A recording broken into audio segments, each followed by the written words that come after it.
Assalomu alaykum hammaga. Mana bugun yangi benzepilamiz 5800 modeldagi benzepila bilan 5200 lik modeldagi benzepilamizda farqini aytib o'tamiz va yana bitta elektrik pilamiz bor.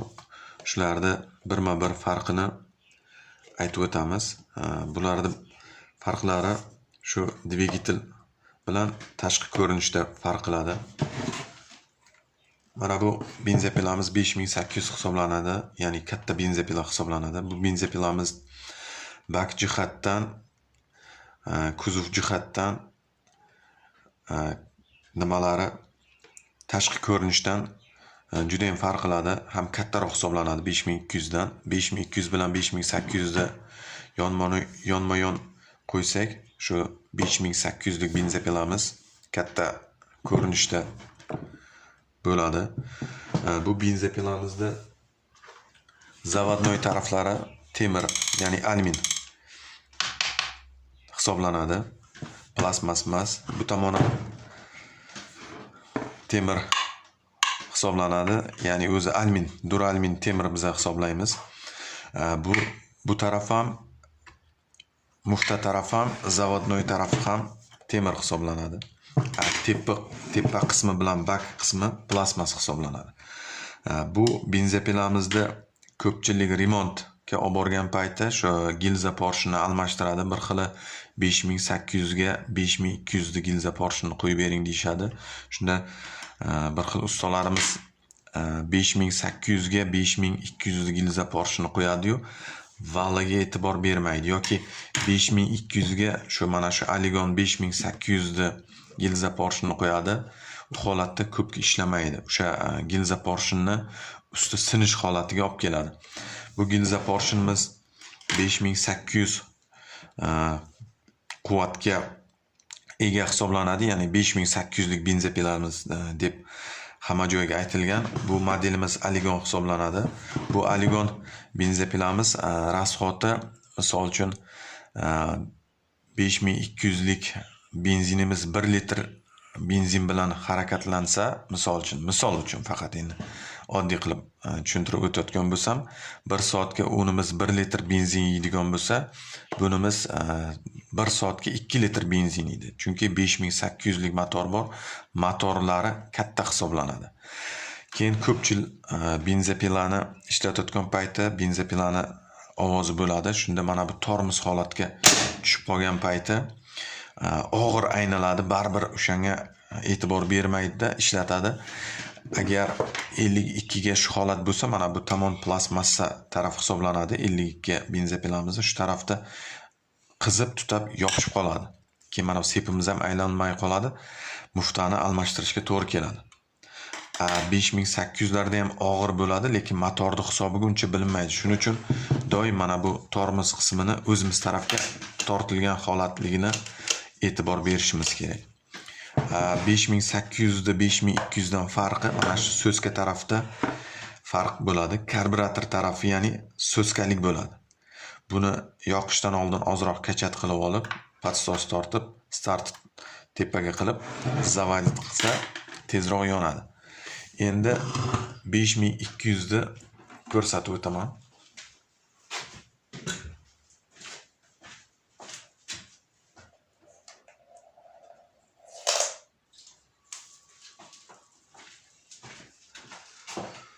Bu benzepilamiz 5200 hisoblanadi.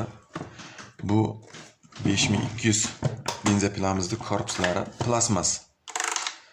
Zavodnoy taraf ham, tepa krishka taraf ham, keyin mufta tarafimiz ham zavodnoy. Mufta tarafimiz ham plastmas hisoblanadi. Baklarimiz ham plastmasdan qilingan.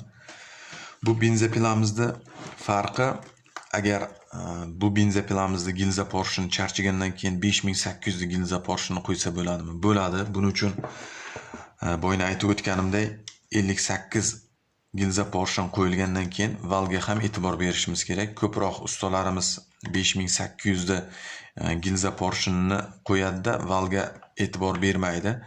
Valda juda ham katta farq bor. 5800 da vali katta hisoblanadi. Agar bunga 52 ni nimasini qo'yganimizdan keyin valdi hisobiga, katta valdi hisobiga porshni sindiradi. Shuning uchun u benzopilaga ham, bu 52 ga ham ikkalasini komplekt qo'yish kerak. Gilza portion val, unga ham shunday gilza portion val. Buni ham mana shu oldi tarafida mufta tormozi bor. Mana shu oldi tarafda bo'lsa tormoz hisoblanadi. Ya'ni sepimiz bloklanadi. Ovozda benzopila ishlaydigan payt ovoziga e'tibor bermasak, mana shu plastmas tarafimizni kuydirib, yopishtirib qo'yadi. Shuning uchun ko'p yangi benzopilalar o'sha birinchi ishlatgan payti mana shunga e'tibor berishmaydi. Shu tarafini o'zi ko'proq almashadi. Bu yog'i yangi, bu tomon almashgan bo'ladi. Shuni hisobiga almashgan bo'ladi. Shuning uchun doim o'zimiz tarafga tortib e'tibor berib, mana shu o'zimiz tarafga mana yumshoq bo'ladi. Agar tormozga tushgan bo'lsa, mana qattiq bo'ladi. Qattiq bo'ldimi, o'sha tormozga tushgan hisoblanadi. Shuning uchun doim o'zimiz tarafga tortib tekshirib ko'rishimiz kerak. Keyin bunga 58 li karburatori tushadimi? Tushadi. Buning uchun bunga so'ska bo'lmasa ham 58 karburatorni qo'yib, o'sha so'skalik tarafini germetik qilamiz, ya'ni havo tortmasligi uchun karburatorlarimiz tushadi. Zavodnoylarimiz ham tushadi, lekin uniki temir hisoblanadi, buniki plastmassa hisoblanadi. Keyin benzopilamizni bularga misol uchun mashinadan chiqqan moylarimizni ham quysak bo'ladi, ya'ni dayoladan chiqqan moylarni quysak bo'ladi. Unaqa ko'p atrobotkalik moylar bo'lmaydi. Agar moyimiz ko'proq, quyuqroq bo'lsa, unga ozgina benzin solib aralashtirib olib, keyin o'sha sep tarafiga faqat quysak bo'ladi. Benzin tarafiga shu 1 litr benzinga 60 gram moy o'zini nimasi bor, o'sha gram o'lchaydigan bilan 60 gram moy quyish kerak. 1 litr benzinga aralashtirib 60 gram moy quyib aralashtirib, keyin bakka solsak yaxshi ishlaydi. Keyin sep tarafini mana bu tomondagi joyda nasos joylashtirilgan, mana buraydigan tarafi.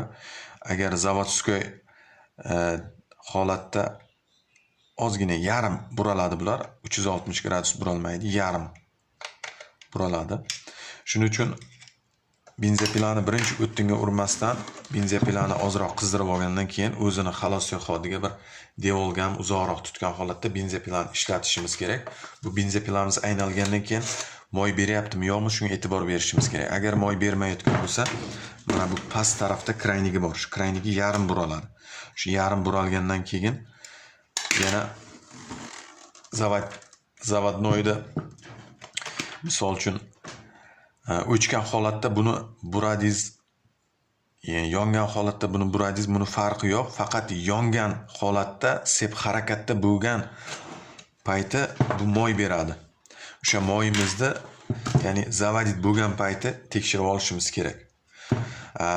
Turgan hollarda ko'proq bu yoqdan moyimiz oqib, hamma joyga moy tegadi. Shuning uchun kraynikni o'tin aralab bo'lganimizdan keyin yopib qo'yishimiz kerak. Bu yoqda kraynigi bor, yana buraydigani bor. Buni yarim оборот burab qo'ysak, shu taydagi moyimiz pastga ko'proq oqmaydi. Buni ko'proq xarid qiladigan insonlarimiz uyga ko'proq xarid qiladi. 5800 lik dvigatelimiz, katta dvigatellik benzopilalarimizda ko'proq levaklarga olishadi ustalarimiz. Ko'pchilik o'tinlarni olib borib kesib beradi. Оборот katta ham tezroq kesadi. Bular xo'jalikka bo'ladi, ro'zg'orga bo'ladi. Uni og'irligi bundan ozroq og'irroq. Chunki temir korpus bilan jihozlangan. Bunimiz bu 52 benzopilamiz yengilroq hisoblanadi. Endi mana bu elektropilaga keladigan bo'lsak, bu elektropilamiz ham yaxshi. Bu elektropilamiz faqat tok bo'lsa bo'ldi. Keyin bir 100 gram aftol solsangiz ham ancha o'tinlaringizni qilib berishga mo'ljallangan. Bu elektropilamizni qancha kabel, ya'ni tok tortib kelish masofamiz yaqin bo'lsa, shuncha yaxshi kesadi. Agarda tomorqamizdagi daraxtimiz tomorqani burchaklarida bo'lsa, 50 metr, 100 metr masofada uzoq bo'lsa, buni tavsiya qilmaymiz. Chunki bu elektropilalarimiz qancha kabel masofasi uzoq bo'lsa, shuncha motorga to'liq tok kelmaydi. 220 bilan quvvatlanmaydi. Оборот kamayadi. Keyin qisqa tutashuv bo'lib, admotkalar kuyishi mumkin. Bular 5 metr, 30 metr uzoqlikdagi, ya'ni tokdan keladigan uzoqlikdagi narsalarni yaxshi kesishga mo'ljallangan. Shuning uchun bularni faqat o'sha nimada mo'ljallab kesamiz. O'sha kabelimizni hisobini olib kesamiz. Keyin bularda tormoz qismi mana shu hisoblanadi, xuddi benzopiladek, faqat sep bilan birgalikda bu yoqdagi knopkamizni ham uzadi. Agar buni oldiga qilgan holatda tushib qolsa, bu sepimizni ham ushlaydi, lekin xuddi nimada tok yo'qdek, mana bu provodadan keladigan tokni uzadi. Bu yoqda shunaqa nimasi bor, stoykasi bor, shu knopkani uzadi. Agar tormozga tushib qolgan payt umuman 0 ga tushib qoladi elektropilar. Shuning uchun buni ham o'zimiz tarafga tortgan holatda ishlatamiz. Bu elektropilamizga keladigan bo'lsak, hozirgi benzopilamizga mashinadan chiqqan moylarni quyib bo'lmaydi. Bularda masla nasosi salgina nozikroq. Shuning uchun bularga masla joylariga 100 gram bo'ladimi, 50 gram bo'ladimi, faqat toza moy quyishga mo'ljallangan. Atrobotkalik moylarni quysangiz, masla bermaydi, masla nasosi buziladi. Shuning uchun toza moy quyishga harakat qilish kerak. Benzopilalarimizga o'sha dayoladan chiqqan moylar ham bo'ladi, faqat sep tarafiga, benzin tarafiga quymaymiz, faqat sep tarafiga quyamiz.